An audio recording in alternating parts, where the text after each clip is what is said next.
Welcome to the Big Idea podcast, where we're focused on food.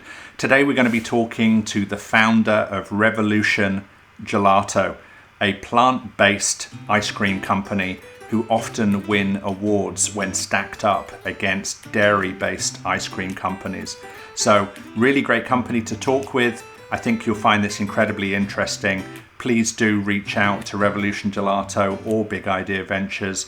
If anything kind of comes up as part of this discussion today, I'd love it if you could like and subscribe to today's podcast so we can let you know when we've got more for you. So thanks very much. Let's get into the conversation. Hey Jared, welcome to the Big Idea Food Podcast. How are you doing?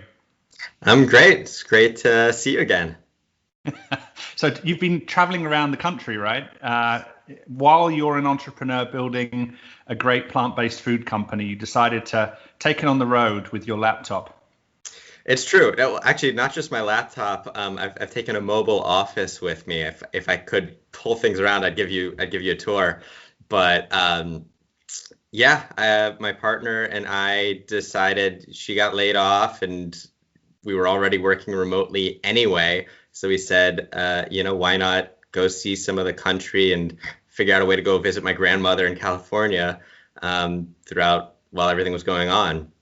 So that's how it started. I think this is amazing that you're not only, you've launched a great plant-based food company that we loved enough to invest in, but somehow you're managing to balance, work life and do something great from a business perspective, but also, follow your passion in terms of seeing the US. Yeah, I mean, it's actually been amazing. It's funny. People say, oh, how's your vacation going? And I say, no. This is a work trip. But it is true. And I found, especially when we got to the Southwest and started going to national parks on the weekend, it's so much more restorative than what I was doing when I was in the city. Getting out into nature, unplugging even for a day, just makes a huge difference. So why don't we talk a little bit about the company you guys are building? Great plant-based food company. Obviously, there's a mission aspect to this as well. Why don't you give us a little bit of background on Revolution Gelato? Sure. So the simple story is I personally grew up eating full-fat dairy ice cream. My mom had a homemade ice cream store. It was fabulous. We were having hot fudge sundaes every day, and that was my childhood. So I just absolutely fell in love with really incredible ice cream. And then when I personally started moving toward a plant-based diet, tasted everything that was on the market, it all was not very good. So I started making it, and I just got completely obsessed and saw that there was a real opportunity, not just in the market to go out and build a company to do this, but also to make a difference, that it was something that was really needed, that would both improve people's lives and enjoyment of their lives, as well as make a positive impact on the world. So that was kind of the inspiration for it. And then in 2015, I first took it to market in Atlanta, starting in small places, and we kind of grew through then, made a lot of mistakes, lots of things that worked out, and that all paths eventually led to Big Idea Ventures and a big shift, and we're just incredibly excited for what 2021 holds. So, many people are probably thinking, okay, the products out there in a particular category don't do what they're supposed to. This plant-based product X, for whatever it is, isn't that great. Not everybody goes out and tries to figure out a solution. Why did you tackle it? Why did you think you could tackle it? And how did you sort of go through that iteration process and maybe point C or 3 or whatever, whatever we want to call it. How do you think you stumbled across the solution? So it's a really interesting space because I think plant-based in general is still so young from a product development perspective and just an understanding of how it all works. Mm-hmm. So the parallel that I give is dairy science. They have over 100 years of funding and practice figuring out exactly how dairy works. And they're still learning things. Plant-based, you've got hundreds, if not thousands of different potential sources and maybe 30 years of serious research, if that. By sources, you mean ingredients? Yeah, ingredients of possible usage, things that you can use. Dairy is dairy, right?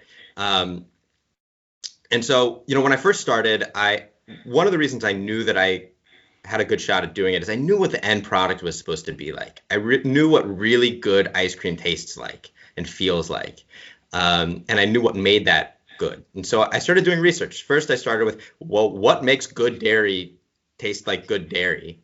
And then I started looking at, well, what is everybody else doing? What are the current approaches? Let me try those and see where they are. And I started to just take notes of what was working, what was promising or not.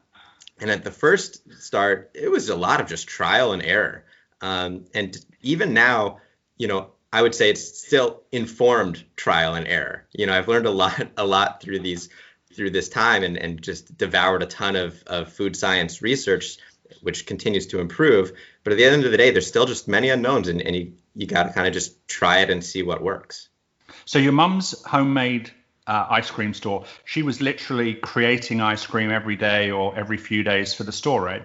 Every day, yeah. And so what does make great ice cream? As a person that, loves Revolution Gelato, I've never really unpacked why it tastes so good, but what is real, not real ice cream, because I don't think you can call it real or unreal, but what is really good ice cream all about? Why do we love it so much? So what's interesting is my attitude toward this has shifted over the last 10 years. If you asked me when I started this, I would have said the first thing that's most important is a high butterfat content. And the second thing is having really good quality ingredients that make it flavorful.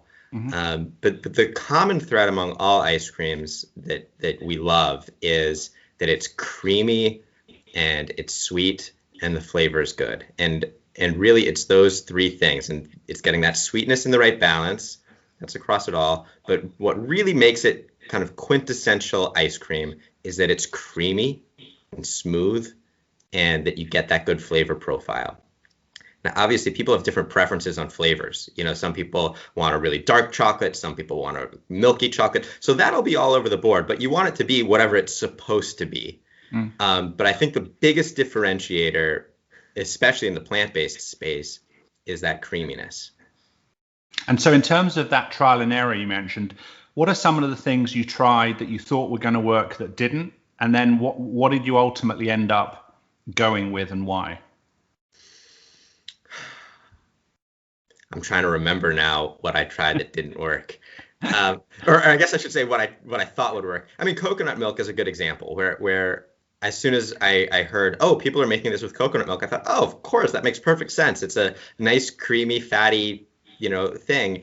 And it's good, but it's not great. It's not enough on its own to get to a good result, is what I found. So the coconut milk gets you maybe 70% of the way there, 80% of the way there, but on its own, it's not enough. And I think that's my approach, is that I think in the plant-based, we'll call it substitute world, diversity is a strength. So pulling a diverse array of sources, each of them can contribute a little bit of something unique to the final product. Okay. And how did you ultimately stumble across the ingredients that Revolution Gelato is based upon? So currently, and I say currently because who knows what we'll be based upon in the future. I view us as a brand that's going to continue to innovate, and I think we've got an incredible product out there that stands up to any top tier dairy, but I think there's always room for improvement, whether it's in taste, price, nutrition, etc. So we'll keep evaluating and moving things forward. Space. Yeah, exactly. Revolutionizing the space. But where we are now is it's a cashew and coconut base, and it's a blend of those that we use, and that makes a big difference. Got it. Now, you guys have made some great ice cream for, how long's the business been going now? The business has been on the market for 6 years now, or 5.5 years. 6 years. You guys have competed head to head with some of the best dairy ice cream, right? Yeah, I mean, that was where, I always felt like it was good, but I'm biased, obviously. And so one of the first pieces of really strong external validation we got was we competed. There was a competition in Georgia called the Flavor of Georgia competition. They run it every year. And so they have 10 or so categories, and we submitted, and the category we felt closest to was dairy. So we submitted our gelato, and, in that category were, dairy butters and cheeses and ice creams and all these other things. And I remember that first year we were selected as a finalist, and I was like, oh my God, this is incredible. And then we won. And this independent panel of judges in Georgia, which again is not necessarily the most, plant forward state, said, yeah, this is great. This is the best dairy product that we've had in Georgia this year. And we did it again the next year with a different product. And so that was where we first knew, okay, it's not just us. This really stands on its own. Even though you won in a category for dairy when you're not dairy. That's right. And it made people very upset. And so they actually changed the rules after that. I have to imagine, it's an agricultural state and there was some pushback. So now if you go look at it, you can't enter the dairy category if you're a non-dairy product. So it doesn't say, you can't enter the dairy category if you're Revolution Gelato. They've been a bit broader than that. Yes. Yes. Now, in all seriousness, Georgia is home for Revolution Gelato, right? Mm-hmm. That's right. So proudly building the business, creating the products in Georgia. Atlanta is the center of it all, or whereabouts are you in Georgia? Yeah, we're headquartered in Atlanta. At this point, a lot of our operations and our team is kind of decentralized, but that's still where we call home. Got it. So tell us a little bit about the last 12 months. Where, distribution, what kind of stores, where do people find you? Where are you pushing this out so that you can get in as many mouths as possible? So the last 12 months, needless to say, have been interesting. I think it was maybe a week ago last year that the executive order was issued in New York, shutting it down, all businesses. And for us, we actually really spent most of the better part of last year focused inward. It was one of the things that came out of our time in the accelerator, that we had, as we've talked about, this incredible product that people loved, that we'd seen growth. And yet we hadn't been growing the way that we felt like we should, given that. And so it was a time to look inward and say, how do we address these obstacles that have been holding us back? And that was where we focused this past year. And it was really on, in a sense, doing a complete relaunch of our brand. So we reformulated our product, something that I had in the works for a while, but hadn't pushed across the finish line. So we kind of came out with our version 2.0 and finished that process. We updated our brand to reflect some of these changes, expanded the team to help deliver, raised a little bit of capital to undergo all of these stuff. We came out with a brand new product line, our mini pies. So this is a first to market novelty, the plant-based mini gelato pies, and they are incredible. These are the gorilla pies? They were originally, we toyed with calling them gorilla pies. We decided to go with something a little bit more classic and just call them mini pies. You dropped the gorilla. Yeah. Yeah. Yes, they are animal free, so they are animal free. It's confusing. And those also came out to an award. So those won a Nexty Award for Best New Dessert in October. So not best dairy then. Just best new dessert. So dairy was included. There were other dairy competitors in there as well.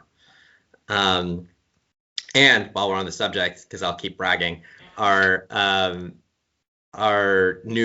revised chocolate formulation, we submitted to the National Ice Cream Retailers Association. Every year they run a kind of an evaluation where people can submit products from all over the country, and they have trained dairy scientists evaluated against this 43-point rubric based on the standards of identity for ice cream. Mm-hmm. And we qualified for that, for the third highest tier, white ribbon. And even on the evaluation form, it said, 10% milk fat. It was one of the things that it included in there. So to me, that was a huge honor that our non-dairy formulation was blindly evaluated by experts and said, yeah, this stacks up to top quality dairy. So take us through some of, you've obviously talked about in the last 12 months, you guys kind of took a look inside of the business and said, okay, there are things we need to change. That's actually phenomenal that you took the time to do that. But until that point, what have been some of the kind of key challenges for the business over the last 5 to 6 years? Once you launched the product, once you got started? The biggest problem is there's two biggest problems. One, I did not raise enough money to launch a CPG business. I came in and I was trying to launch, do a fast growing startup, and I had the money for organic growth. And I just didn't know what I was doing in that side. The second thing is I didn't have the right team around me. Again, it was just me basically. And I brought my sister in to help with some of the operational sides of things. But again, I didn't have anyone on my side who really knew how to grow a CPG business, how to do the sales, how to do the marketing. And so that really held us back. And that was basically a constant for the first 5 years, where I kept trying to push ahead and saying, well, when we get to that next milestone, we'll go raise money. But I didn't know where to go raise money from. I didn't know how to do it. I didn't have the network. I didn't have the people. And so that was a big sticking point. So from your point of view, what are the signs that a founder needs either a co-founder or other members to join the team? Because obviously in the startup world, we all think about bootstrapping and trying to make do with what we've got and that sort of thing. How did you know that it was time to add to the team and start building? I don't think I knew early enough. If I were doing it all over again, I probably would have done it 6 months to a year in, where basically we had on our own, to your point, bootstrapping, landed in 25 doors within the first 6 months. We had gotten a commitment from Whole Foods to open us up. And that was the time where we should have said, okay, we've got some traction here. Let's go raise some money and take this to that next step. And that was a way I hadn't really thought about it, of how much do I need to get to that next milestone of proof that this is working. And I just really, I think I was a little overconfident and felt like some of the rules didn't apply. And I think that it was just it was a mistake. Now, one of the great things about the plant-based category is there's a lot of people who care about it. They want to see it succeed. There are investors, there are companies, etc., all of whom are sort of seeing where consumers are going on the plant-based side and really want to make sure that ultimately we build great companies that deliver on where consumers want us to be. How did you find the financial community? How did you find the investor community? Did you eventually find it easy to find those people who care about your business and helping you to succeed? Eventually, a lot of it came post BIV. By coming through the accelerator, and which was part of the reason I joined, was I knew that I wanted access and resources and help on that side of things. So, coming out of BIV, we ended up doing a small convertible round through the Glass Wall Syndicate, which is a network of plant-based investors, angel investors, and early stage funds from around the world. And so, it was great because it was people who were really mission aligned, who understood. I didn't have to explain, oh, here's why we're doing plant-based. Everybody gets it. And they believe in it, and I think that's really important. So, we're still always, I think, looking to expand our investor network and have more people to talk to. And just because we've worked with them, there's still plenty of more and more need. But yeah, I think in general, I've found investors to be helpful and supportive, and you get good feedback from them, at least from the ones that I've met. I'm sure there's some bad apples out there, But I think sometimes there's maybe a little bit of a bad rap of this contrarian nature and this tension between investors and founders, and I think a lot of that's probably misplaced. Yeah. So in terms of, I mean, you mentioned you think you should have identified that you needed to raise more money earlier. You mentioned building a team. You should have probably figured that out maybe 6 to 12 months before you did. I wonder if it's occurred to you that some of the things you're doing right now may either be things that, in the next 12 months, let me put this in a slightly different way. I wonder if there are things in the next 12 months that you should be starting now, which maybe you haven't. And I know that's a tough one, right? But I wonder if in 12 months time, you'll wish, oh my goodness, if only I'd have, started this particular thing or approached the business in this particular way 12 months ago. Do you think everything's going as it should be right now? Do you think there are things that maybe you should be taking stock of? That is a very tough question. That is a really tough question. I'm not even sure there was a cohesive question in there, to be honest with you. But well, it's basically, I think, what they call a post-mortem, which is like, suppose things go wrong. What? No. Right? A pre-mortem. What I'm saying is, learning from the last 12 months, 24 months, where you're like, I should have done this earlier. Do you think there might be some things that you should be starting now? It's hard to answer, if I knew, I'd hopefully be doing it. Right? Yeah. Yeah. Well, okay. Actually, I mean, I take that back. I know there's at least one thing that I know of that I've kind of pushed to the back burner, because I've just got so much other stuff going on. But one of the things I've been looking to do is expand my advisory board. So this past year, I brought on 2 members to the advisory board, Cheryl Newman, who was the former deputy chief of mission at Honest Tea and has invested in and advised and worked with a number of other startups. And then John Mills joined earlier this year, and he's founded and worked with early stage CPG companies in frozen and in frozen desserts. And he's been a fantastic resource.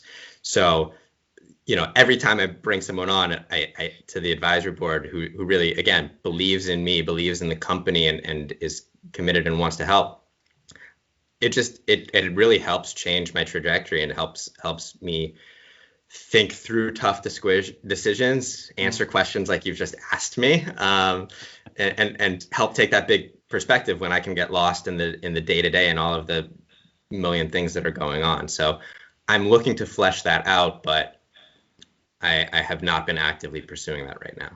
Okay, so you've got 2 great advisory board members who have joined. Three. No, but two who have recently joined. Yes. Okay, so 3 great advisors, 2 who have recently joined. I'm guessing money will continue to be something you need to kind of every few months bring your attention back to in terms of raising more money, expanding your investor network, especially as you grow distribution. I know that you've got a sales team out there actively engaging with grocery, convenience as well, given the mini pie and other. What other channels apart from grocery and convenience, or are those the 2 key ways you're getting the product to people? Those are the two biggest, and I would say convenience is still a little bit on hold. So much has been delayed because of COVID, and a lot of buyers have pushed back or their category reviews or delaying decisions. Or, for example, we were going to be entering one of the paths into convenience was going to be through college campuses, which have been closed. So some of that's been delayed, but that's still on the docket. The other area that we've started to enter into more of is e-commerce, both direct through our own website as well as through other platforms, and that's an area that it's not a huge part of our business right now, but I see that growing a lot, especially as consumer behavior has shifted so much. And then food service is still also a piece that, again, has kind of quieted down during COVID, but has started to pick back up. We actually have an account where we're nearing kind of a close on a deal with them that would be a sizable account and a really well-fitted partner. So I don't want to share any more details until it's locked in, but I'm feeling pretty good about it. One of the challenges with direct to consumer that I've seen is the cost of shipping needs to be defrayed across the product that's being sold. Mm-hmm. So sending 1 pint of ice cream just doesn't make economic sense because the cost of the unit plus the cost of shipping makes it unreachable from a price point perspective. How are you overcoming that? Are you kind of going for larger quantities of, for example, your mini pies? Is it possible to go on your website and buy 8 or 10 or 12 or a larger number at a time? Yeah, so the way you're right, it is a challenge, I think, for anyone, and especially for perishables, and especially for ice cream, which has kind of zero tolerance for temperature, fluctuation. Yeah. But we figured out how to ship it well, and your question about cost is the big one. And so what we used to have was just an all-inclusive pricing and set sizes. So you would come on our website and order a 4-pack or a 6-pack or an 8-pack, and it was a set price. Mm-hmm. What we just did with our new website is I re-looked at how we might price it. I looked at what other people were doing to get some ideas as well. And you see a mix across the board. You see people offering all-in pricing like we were. You see people offering flat rate pricing, a mix that you kind of see it all over the board. And what we did is we went with kind of a blend where we built in a little bit of extra margin into the unit price, and we offered flat rate shipping. But if you order a sufficient quantity, free shipping. Mm-hmm. And then we also have a minimum. So you have to order at least 4 units, but above that, you can order however much you want. And so far, the economics of that have worked out well for us. And I think it also, to your point, it makes it obvious for the consumer too. If you're going to order one, we probably could even allow it. If you ordered 1 pint, but it's a $25 flat rate shipping, that's going to be a very expensive pint. Yeah, and are people kind of opting in? Are you finding that people are using this new system and it's slowly growing the business? We'll see. We launched it a week and a half ago, but orders are up within that week and a half. I don't know if that's just because we put out an announcement about it or if it's a change in behavior. So we shall see. And are you giving people the opportunity of having, for example, a subscription? Or I know that Four Sigmatic and even Amazon and others have the ability for people to sort of get a regular shipment if they like something in particular. We don't have that yet, but I think that's potentially on the horizon. The other thing that kind of I wonder about is if you're shipping, if you're shipping ice cream, as you said, there's no tolerance for fluctuations in temperature. Are you sending, these products in $100 worth of foam, foam containers that aren't necessarily the best thing to be putting into landfills and so on? How are you solving that? Doing the mission aspect of your business means that you should be thoughtful of, the packaging and the ways of getting these products to people.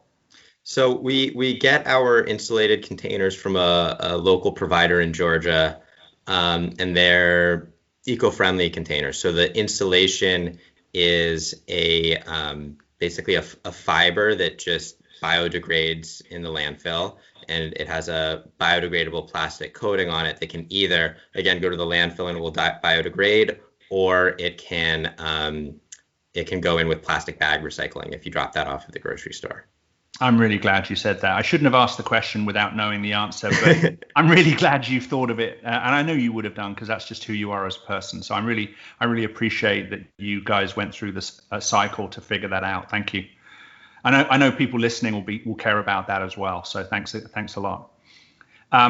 How do people, so let's just kind of give people, while we're talking about your website, the ability for someone who's listening, go and check it out. Where do people go if they want to order or check out the product? It's very easy. It's revolutiongelato.com. That's GELATO.com. I'm imagining there's going to be a little thing here at the bottom, right? You'll add that in post. I don't know, man. I don't know. I don't know it's necessary. You just spoke really slowly and clearly. I think people probably got it. So revolutiongelato.com. And the only reason it's called gelato is not because it's icy and doesn't taste creamy and amazing like regular ice cream. It's because those pesky FDA people won't allow you to call a non-dairy based ice cream an ice cream, right? Well, so it's funny. This is where you and I have a different take, or I just think that you've only ever had crappy gelato, because all of the gelato I ever ate was really creamy and delicious, but both are true. So on the one hand, there's the legal regulations around it where the FDA has a standard of identity for ice cream that in order to call any product ice cream, it has to have at least 10% milk fat. But also, our product does adhere a little bit more to a traditional Italian gelato style in that it's a little bit lower in fat. It doesn't have as much air whipped into it like traditional American ice creams, and it's best served at a little bit of a warmer temperature. So you'll still get all that creaminess that you like from any good frozen dessert. But yeah, that's how we ended up calling it gelato. Now, about 2 to 3 to 4 years ago, there was this whole range of ice creams that were either focused on less fat. So there was kind of a certain amount of calories, a certain amount of fat per pint. We also saw higher protein content ice creams. My understanding of those ice creams that had lower fat, lower calories was they basically whipped in more air into the product. So you were getting, it was a lower calorie, lower fat because you were just getting less product. Is that fair to say, or am I just misinformed? No, that's fair to say that if you want to cut calories, the simplest way to do it is to cut the amount of product that you're actually giving. So yeah, all of those low calorie products had the terms in the industry term is called overrun, and it's how much air gets added in. It can be as much as half of the pint. So you're basically paying for a pint, but you're getting half a pint and a half a pint of air. Yeah, that's right. That's like you Americans putting ice cubes into your Coca-Cola products in the movie theater. You know, you get three quarters of a thing of ice and a little bit of Coke right down in the bottom there. That's right. So what's next for you and Revolution Gelato? You're obviously still traveling around the country. I'm not sure if you're ever going to stop. Maybe you're just going to be the wandering ice cream salesperson for the rest of your life. But what is next for you and Revolution? So the biggest thing right now is we are actually looking to raise additional capital. So as I said, we spent this last year kind of building out our new formulation, our team, or we redid our packaging, redid our brand, redid our website, have the new product line, and now we're growing. And so we're looking to go raise some additional growth capital to support that. And then we're really looking to just expand our footprint. And so that's what we expect to see over the next 18 months, some of that landing this year and some of that landing next year, expanding up and down the East Coast and as well as into the Southwest and even out to the West.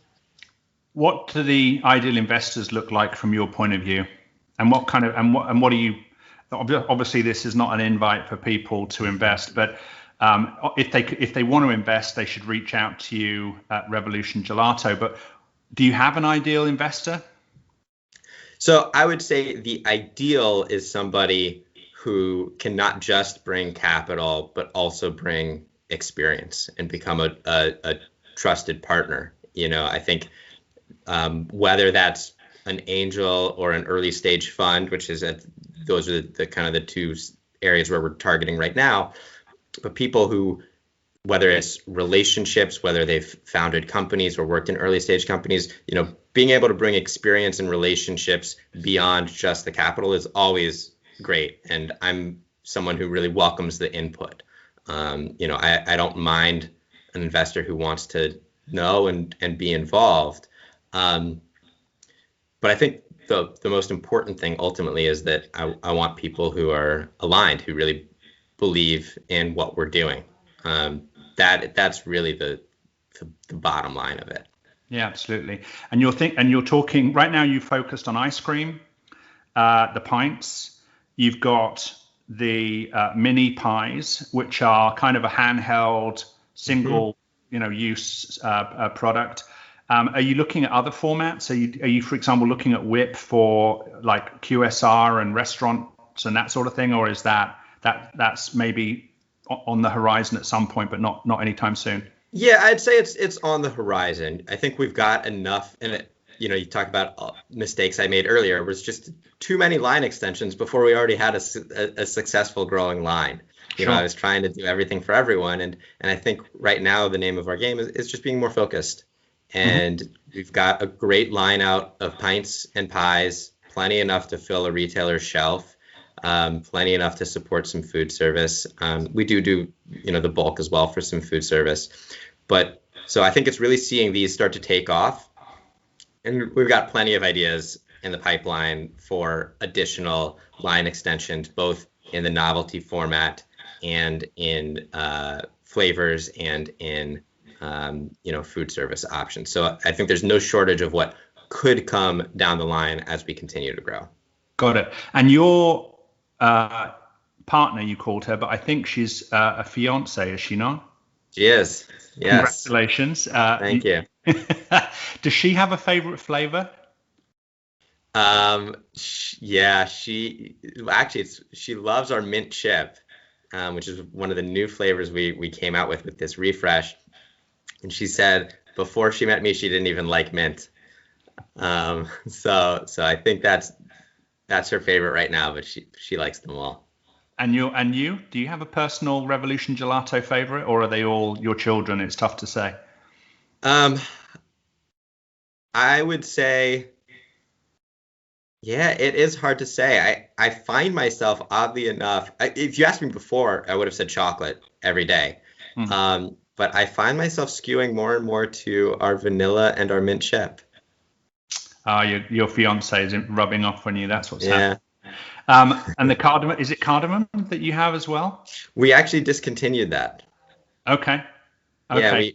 I remember you were telling me that some people absolutely adored it and other people just really didn't like it at all. So you didn't want something that was so polarizing. We had two flavors that we decided to discontinue in this refresh. The cardamom was one and the orange cream was another. Both great flavors. And orange cream was great. Yeah, people love them. But again, in this, for the idea of just simplicity and focus, we looked at, well, what's moving the most and what are we hearing people asking for? Let's try to deliver more of that. And so that was where we made that decision. So take us through the flavors just so people can get really hungry while they're listening to you talk. Sure. So we've got our full throttle vanilla, which we call it that because it is not bland or simple. After you taste it, you'll be like, oh, so this is what vanilla actually tastes like. I didn't know that before. And for that, we use a blend of Madagascar and Tahitian vanilla. So you get this really nice, rich vanilla flavor. Our dark chocolate, which uses a blend of chocolate and cocoa, and a lot of it. So it's this really nice, rich, creamy chocolate flavor that has character to it. So I always say that's one where, like a fine wine, let it breathe a little bit and the flavor just comes out. We've got our French press coffee, which is absolutely fabulous. We get these wonderful coffee beans that goes from it's a family farm for the buyer that we get it from. So it goes from the mother in Nicaragua to the daughter and her husband in Atlanta to us. And we get the beans green. We have them roasted locally right before we make our own in-house cold brew. And it's just fabulous. And then we've got our Majestic Mango, which was already a wonderful, intense Alfonso mango flavor before. In our new formulation, we upped the mango quantity. So before it was over 40% of the pint. Now it's over 50% of the pint. And it's just like eating a fresh mango.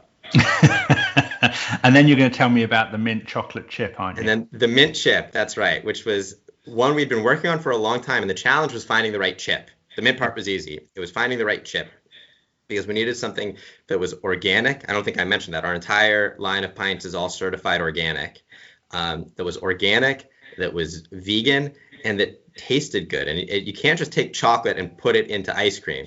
People do that, but then what you get is chips that are hard and waxy and flavorless because chocolate, the temperature doesn't work right. So you need something that's designed to be consumed frozen. And we finally found one chip that's delicious. It's a nice dark chocolate chip that's designed for ice cream that melts right, and we just load it up with them. You found that in Atlanta? No, we get that from a supplier in New Jersey, actually. New Jersey for the win.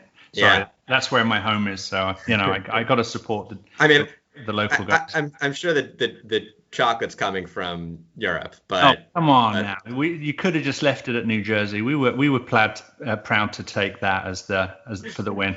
Okay, so are they the only flavors right now apart from the mini pie? Those are the only flavors. Yep.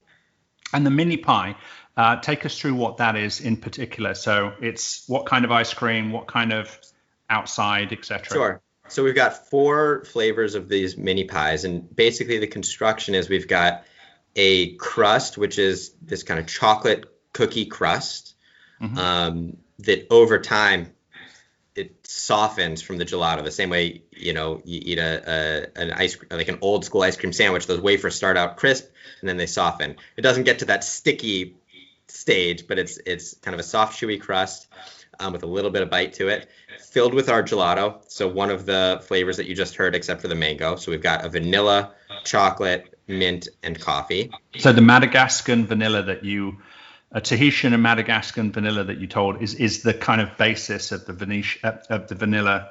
Exactly. Got it. Exactly. And then for the topping, we have this rich chocolate, like crispy chocolate shell that goes over top. So we take each of the pies and we dip them in this molten chocolate that forms that crisp shell over the top. So you get this nice variety of textures from the crunchy chocolate, the creamy gelato, and the kind of soft cookie base. And chocolate's always a good thing, and it pairs with everything. So we said, we'll give them all the same treatment. Now, this is something you invented, right? Yeah.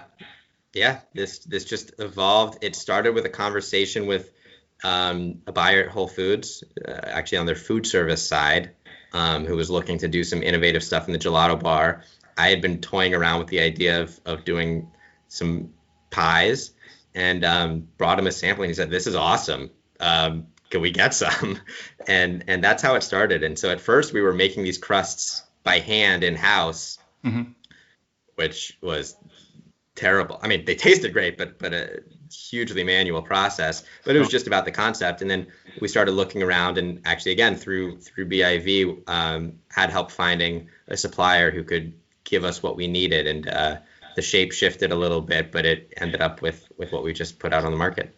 So where can people, apart from coming to Revolution Gelato, Gelato.com, where can people buy these pints and pies? So, well, I'll first say that at the same website, there's a store locator. So you can open that up and it'll show you what's nearby. Yeah. But broadly speaking, you can find us at Whole Foods throughout the Southeast and in Florida.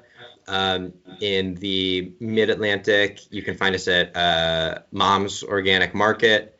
And then there's a bunch of independent, natural foods and some food service places beyond that carry us. So this all started with your mum. You just mentioned Mom's supermarket. How does she feel about where you've taken the company and the pies? Is she a big fan? Oh, she loves them. When we were doing our first test runs, and we were just doing it to make sure that everything was working right. We were just packaging it, to put it somewhere, but we didn't have live packaging. We knew that it wasn't going to go out on the market. She kept asking for more of these samples, and she was giving them out to everyone in her building. And yeah, she loves them. She couldn't be prouder. Fantastic. So I'm sure I have many, many more questions, but this is, the end of our time together today. I know it's terrible. So sad. I know it's sad. If anyone has any questions for you, Jared, if people want to reach out about either the, Revolution Gelato, either for comments, suggestions, if supermarkets or other buyers are interested in what you guys are doing, what's a good place for them to hit you up and get involved? Same way from an investor perspective, if there are folks who want to get involved in the revolution, how should they connect with you? Easiest way is just shoot me an email. It's Jared, Jared, at Revolution Gelato, Gelato.com. If you forget all of that, we've got a contact form on our website. You can also reach me on LinkedIn, any of those methods, or just pester Andrew. Just tell Andrew. Just harass me. Yeah. This will be out on YouTube. We'll also put it on iTunes and various other places. So underneath the podcast, there should be notes where you can hook up with Jared. You can find out about Revolution Gelato. You can see his social media presence so that you can engage via those platforms as well. You're on LinkedIn, right? Yep. And across all social media, we're at Rev Gelato. Oh, Rev Gelato. You couldn't afford the full Revolution Gelato? It was one character too long. Dude. All right. So if people want to reach out to you via LinkedIn, it's Jared, Jared Olkin, Olkin. And we'll put this in the notes below as well so that people can find you one way or another. Now you've just given me something fantastic to do this weekend. You may not realize it, but my wife and I, because of the snow and cold in New Jersey, we moved briefly down to Miami, Florida. Oh. And you just told me that your Revolution Gelato is in Florida. So now I'm going to go to your website, Revolution Gelato, Gelato.com. And I'm going to look at the store indicator or locator and see if there's anything I think I would be prepared to drive 40 miles for a pint of your ice cream. So if I can find anything in a 40-mile radius, my weekend is going to be sitting in front of a TV, eating the best plant-based ice cream on the planet. I'm just imagining it at an auction. Can I get 40 miles? Who's going to drive 60 miles? Who's going to drive 80 miles? I think you'll find it much closer than 40 miles. Let's hope so. But I want to try those pies, man. You keep sending me pictures, and it's not the same thing. Pictures just don't deliver. Well, your partner Mike Barrow has ordered our pies already a couple of times through our website. Has he? So, the pies have not hit too many shelves yet. We're still in kind of reviews with a bunch of retailers on them, but you can definitely get them through our website. Okay, so if you're a retailer in Florida and you sell ice cream, you guys have to be taking the Revolution Gelato mini pies. I've only been hearing amazing things about them. These guys are kind of breaking the boundaries of what's happening in ice cream. And highly recommended. All right, Jared, thank you so much for your time. I'm going to hit the pause button and then I'm going to say a few words to you and then we can head off. Thanks for coming along to today's podcast. I'm sure the conversation with Revolution Gelato was entertaining. Maybe it created some questions. If you do have questions, by all means, add them below or reach out to Revolution Gelato or myself, bigideaventures.com, revolutiongelato.com. So thanks for coming along. Please do like and subscribe. We'd love to send you updates of our new podcasts as and when they arrive, usually weekly. So that's it for today's conversation. Please do, engage with us. We're very much about wanting to get more people interested in the alternative protein and the plant-based, cell-based and fermentation-enabled space of the food industry. So look forward to hearing from you. Look forward to next week's podcast. Thanks very much. Bye.